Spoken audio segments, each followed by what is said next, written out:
Hi, Algebra 1. This is going to be our week 4 lesson. We are officially in the last chapter that we cover for the year, so we're kind of in the home stretch of things. This is also the start of brand new material since we've started our online learning, so no more review. This is brand new. Section 6.1, solving systems using graphing. We're going to learn 3 different ways to solve something called a system of equations, and the first way is by graphing. Mrs. Latham was kind enough to share her slides, so she abbreviates system of linear equations as SOLI. But a system of linear equations is simply 2 or more linear equations. So when you think of a linear equation, think of something like slope-intercept form, point-slope form, standard form, so that way when you graph it, it makes a straight line. And if you heard that loud noise, that was Sue jumping off of the desk. She's been quite noisy, and I've tried to record this video multiple times now, and she's not making it easy. All right, solution of a system of linear equations. Any ordered pair that makes all of the equations in a system true. In other words, it's the point where the 2 lines intersect, and if you checked that point, meaning you plugged them into both equations, it would result in a true statement for your checks. Okay, that's how we know it's a solution. So we've learned steps on how to graph one line. Here's going to be the steps to graphing a system of lines. Step 1, you're going to graph each line on the same graph. So graph each line on the same graph. And obviously it's going to be the same graph because I'm only going to give you one. And then find the point of intersection. If there is one, right? There might not be a point of intersection, but if there is one, you're going to determine where those 2 lines intersect. That's your solution, okay? And then your final answer, you're going to write your final answer as an ordered pair. So x comma y. Oops. So that's how you're going to state your final answer. So you're not done with when you graph the 2 lines. You have to actually write what the solution is, and the way that you write it is as an ordered pair.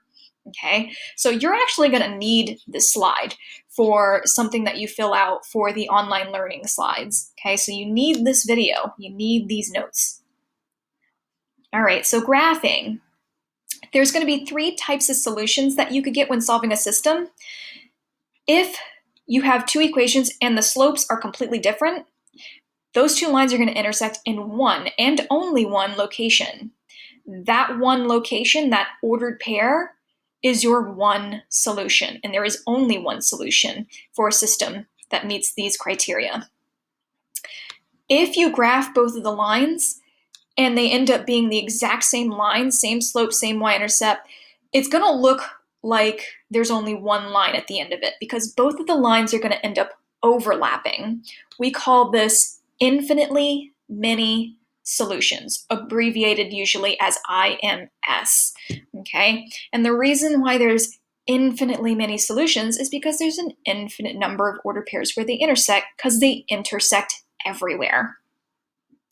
If you get 2 lines that never intersect, which we have learned is called parallel, same slope, different y-intercept, then there's never going to be a point of intersection if they don't intersect.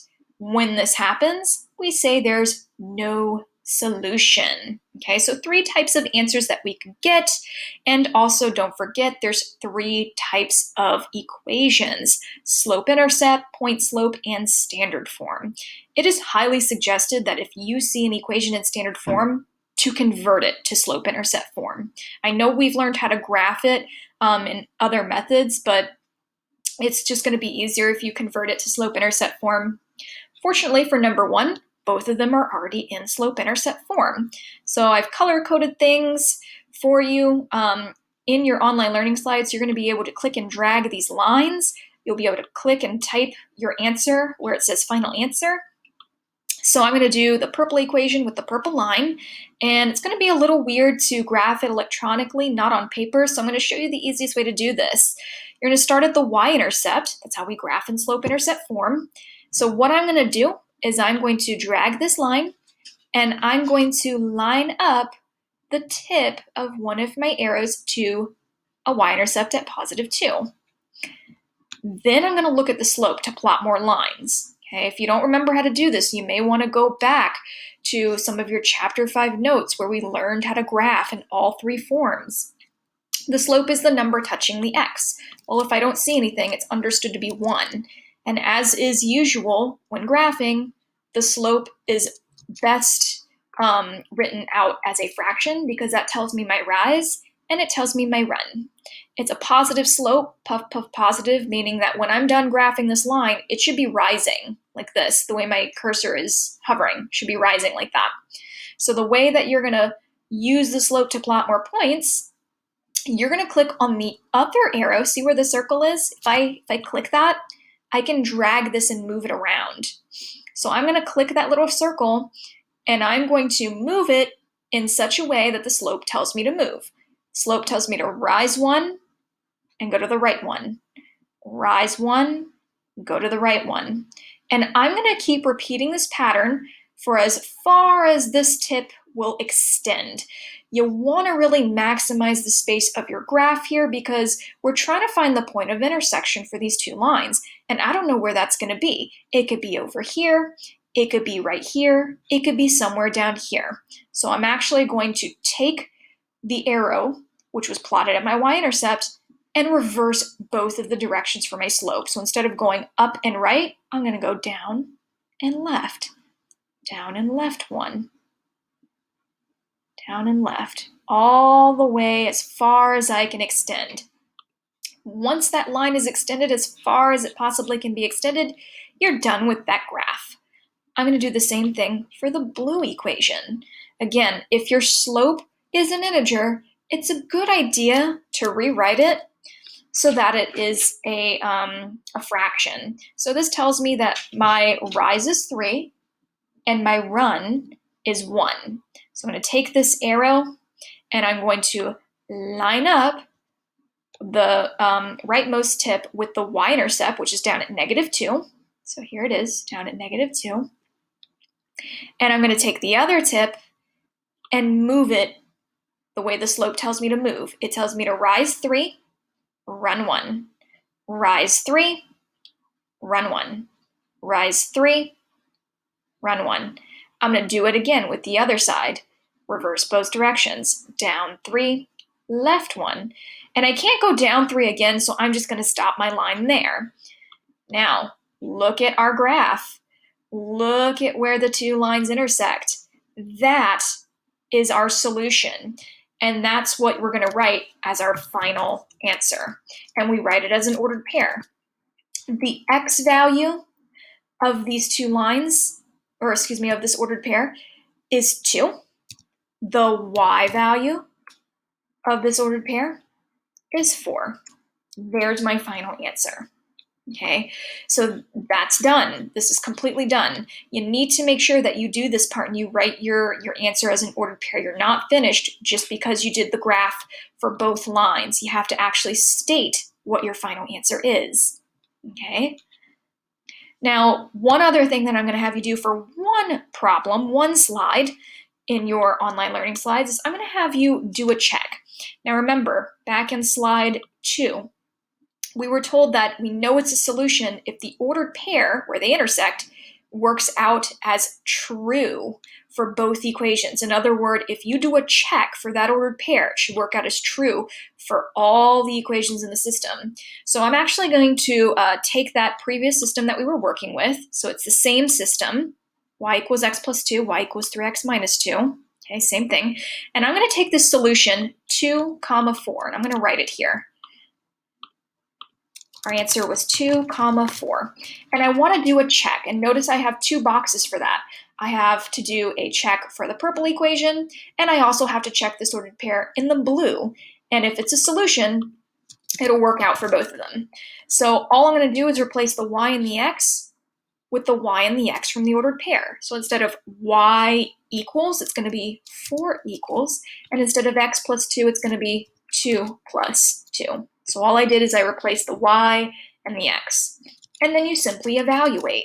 Well, 2 plus 2 on the right just gives me 4. So see how I'm getting the same thing on both sides? that means that this ordered pair is a solution for this equation because it's working out as something true. Just because it works out for the first equation, though, doesn't mean it's going to work for the second. I have to do a check for that one as well. So I'm going to go to this next text box, and I'm going to substitute 4 for y, and 3x means 3 times x, so it's going to be 3 times the x value of 2, and then I can't forget there's a minus 2 on the end. Order of operations says to multiply first, so 3 times 2 gives me 6, and I bring down the minus 2 because I haven't taken care of that yet. 6 minus 2 gives me 4 on the right. So it's matching the number on the left. That means that 2, 4 is a solution. Okay, there's my final answer. All right, so let's do another one. I'm not going to have you check for every single one that you solve by graphing, but I do have at least one, or actually only one slide where you have to do a check. Okay, what is the solution of the system? Both of these equations are in slope-intercept form. I have to start my teal or bluish graph at a y-intercept of positive 4. So all the way up here. We'll line up the arrow. And I'm going to take the other arrow and use the slope to plot more. So again, as a fraction, my slope is 2 over 1. So I'm going to take this arrow, and take this other arrow and go up 2, right 1. And then go back to the y-intercept and reverse both directions. Down 2, left 1, down 2, left 1, down 2, left 1, 2, 1, 2, 1. And that's as far as I can extend that one. I'm going to do the same thing with the other equation. Remember, if there's no number in front of the x, it's understood to be a 1. So 1 over 1 is my slope. I'm going to line up my arrow at a y-intercept of positive 2. That's my y-intercept. Positive 2, there we go. And go up 1, right 1, up 1, right 1, up 1, right 1, up 1, right 1, until I reach the very end of the graph here. I'm going to go back to the other arrow at the y-intercept, reverse both directions, down 1, left 1, down, left, down, left, down, left, until I reach the end of my graph. And it looks like the point of intersection is right here. In fact, it looks like it's sitting right on this x-axis. So my final answer, which I have to write as an ordered pair, is going to be the point -2. My x value is -2. And my y value is 0. I haven't gone up or down if I'm sitting right there at that point. There's my final answer. And again, you could do a check by replacing the variables with these numbers. It should work out true for both of them. I highly suggest that as practice, you're doing that on paper. All right, what is the solution of the system? First equation's in slope-intercept form, but look at this equation. This is not in slope-intercept form. This is standard. Well, actually, it's not quite standard form because the y term is first, but it's almost standard form. If your equation is not in slope-intercept form, it is always a good idea to convert to y equals mx plus b. And I'm going to make this smaller so that way I've got space to write my final answer. Make it, I don't know, let's try 18. Now let's make it a little smaller. Let's do 12. You guys can see that, right? So I want to convert it.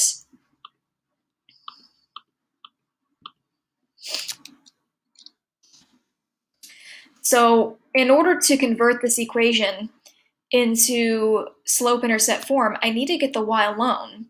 Well, there's a couple of things I need to get rid of then. I need to get rid of the 2 that's sitting in front of it, and I need to get rid of this minus x. So I need to get rid of the x first, right? Because that's going to be an addition-subtraction step. In order to move the x over to the right, I do the opposite. I add x to both sides. Add x, oops. Add x to both sides. These are going to go away, okay? So those are going to cancel out. These are going to cancel. So I'm left with 2y equals, and I can't combine these, right? I can't put them together and say that this is 2x. Please don't do that. These are 2 separate terms, okay? all I can do is list them next to each other. This is a variable term and this is a constant. So I have an x and I have a positive 2. So I'm going to write it as plus 2. Let's see if I can reduce the amount of spacing here. The next thing I'm going to do is divide all 3 terms by 2. Remember, to get rid of a number that's being multiplied to something, you divide. And if you multiply or divide as an inverse operation in an equation, you got to do it to every single term in the equation. Okay, so that's going to leave me with y on the left. And I'm actually going to move these lines out the way so you guys can see the rest of my work. I just move these out the way. This x has an understood 1 sitting in front of it, okay? So remember, this number, when you divide it, this number is actually going to be your slope because it's touching the x. And I'm going to write it as a fraction. It's going to be 1/2. 1 divided by 2 is 1/2 x plus 2 divided by 2 gives me 1. Now that this is in slope-intercept form, I'm good to graph it. Let's do the yellow one first. I have to start at my y-intercept at 1. So I'm going to take it, line up the arrow at 1. Slope is rise 1, run 2, both positive. Up 1, right 2. Up 1, right 2. I'm going to take the other arrow, reverse both directions for as many points as I can. So it was right here, down, 1, 2, 1, 1, 2, 1, 1, 2. For as many points as I can extend that line for. I'm going to do the same thing. And you may have noticed this before I started graphing. These 2 equations match. They're the exact same thing. So if you recall, back on this slide, if you have the same line, same slope, same y-intercept, it's going to look like we only have one line. Because what's going to happen when I go to graph this one, it's going to overlap. Okay? So I start at a y-intercept of 1, and I'm going to go up 1, right 2, up and over, grab the other arrow, down 1, left 2, down 1, left 2, down 1, left 2. So when all is said and done, it looks like I only have one line there, but that's because they're overlapping everywhere. That means they're intersecting in every single place. So my final answer for this is going to be infinitely many solutions, or you could abbreviate it as IMS if you want to. I'm going to delete this so you can see the whole thing. So infinitely many solutions is what you get when both of the lines overlap. And to do a check for something like this, you could simply pick any point on either of the 2 lines, but it has to be a point that's actually sitting on one of the lines, right? And if you plugged it in, it would work. All right, last one that we're going to do together, number 5. Fortunately, both of these are in slope-intercept form. No need to convert them. I'm going to start with the blush pink, whatever you want to refer to that color as, like the lighter pink. I started a y-intercept at +2, so I'm going to drag my arrow, and I'm going to line it up. Whoops. Line it up at 2. Take the other arrow and go up 2 and over to the right 1. So up 2, right 1, up 2, right 1. Take the other arrow and go the opposite way. Down 2, left 1, down 2, left 1, down 2, left 1, down 2, left 1, as far as I can extend that line. Now I'm going to do the fuchsia, the more purpley pink one. I'm going to start down at a y-intercept of -1, and my slope, again, as a fraction, is 2 over 1. So I'm going to take my other arrow, go up 2, right 1, up 2, right 1, up 2, right 1, up 2, right 1. I can go all the way to the edge with this one. Take the other arrow, reverse both directions. Down 2, left 1, down 2, left 1, down 2, left 1. And you may have already noticed this before I started graphing, that these lines are parallel because they had the same slope but different y-intercepts. So if you recall, when that's the case, if they are parallel, they're obviously never going to intersect, so there's no point of intersection, so there's no solution. And that's what I write as my final answer. And obviously, there's no way to do a check for this one because there's no point to check because there is no point of intersection. So you would be completely done here. Okay, so that pretty much wraps up section 6.1. Please make sure that when you do your assignment on Google Classroom to click the Turn In button. So that way it sends it to me and lets me know that you're ready for me to grade it. You've got 2 assignments this week. The online learning slides will be due Wednesday. A worksheet will be due Friday. Please try and get on these assignments sooner rather than later, so that way if you're getting a significant amount wrong, I can give you feedback, I can send it back to you, you can attempt to make corrections to improve the grade. Okay, let me know if you guys have any questions. Take care.